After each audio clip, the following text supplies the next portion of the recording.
भक्तजनों,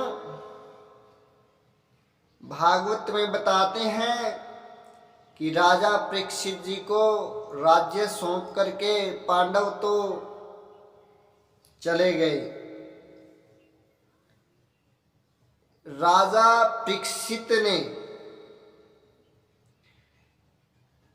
4 अश्वमेध यज्ञ किए।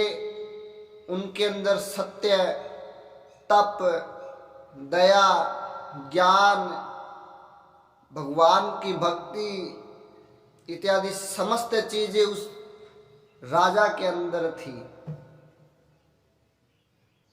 तो उसका राज्य समृद्ध हुआ, खूब समृद्ध बना।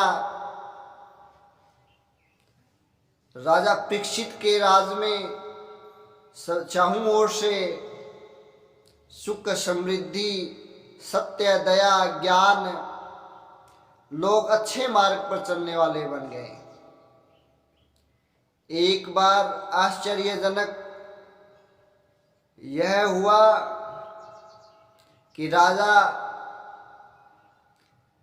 जंगल के अंदर, वन के अंदर विचरण कर रहे थे। तो उन्होंने देखा कि एक काला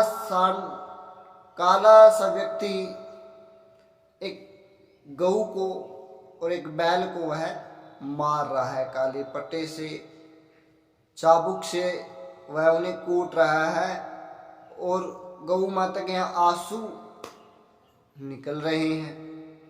सो कहते हैं भक्तजनों कि जो बैल है वह धर्म का प्रतीक है और गऊ है वह पृथ्वी का प्रतीक है। तो ऐसा वाक्य देख करके राजा परीक्षित जी ने पूछा कि आप इन्हें क्यों मार रहे हो। तो अब काल का पहर आ गया था, काल का समय आ गया था। तो काल ने सोचा कि कैसे मैं राजा परीक्षित के यहाँ प्रवेश करूं, लेकिन यह तो सत्यवादी है, दया है इसके अंदर, दान की क्षमता है, ज्ञान है, कैसे मैं इसके अंदर प्रवेश करूं, कैसे यह पाप करे और कैसे मेरा राज्य आगे चले। तो उन्होंने पूछा कि आप इन्हें क्यों मार रहे हो। तो उन्होंने कहा कि मेरा समय आ गया है राजन, अब मैं कलयुग आ गया हूँ। द्वापर, त्रेता, सतयुग, ये तीनों युग अब चले गए हैं। सो अब मेरे राज में जैसा मैं चाहूँ अब मैं वैसा करूँगा। तो हे राजन, अब मेरा समय आ गया है। तो राजा ने कहा कि ऐसा नहीं हो सकता, जब तक मैं हूँ तब तक आप मेरे राज्य में प्रवेश नहीं कर सकते। तो वहां कुछ शर्तें हुई। राजा ने कहा कि आप यहाँ तो रह ही नहीं सकते, आप जाइए यहाँ से, वरना मैं आपको समाप्त कर दूंगा 1 ही तीर में। उनकी शक्ति भक्ति को देख करके कली काल उनके चरणों में गिर गया कि हे राजन, आप ऐसा नहीं कर सकते, भगवान के ऐसे वृत्तांत को आप नहीं टाल सकते।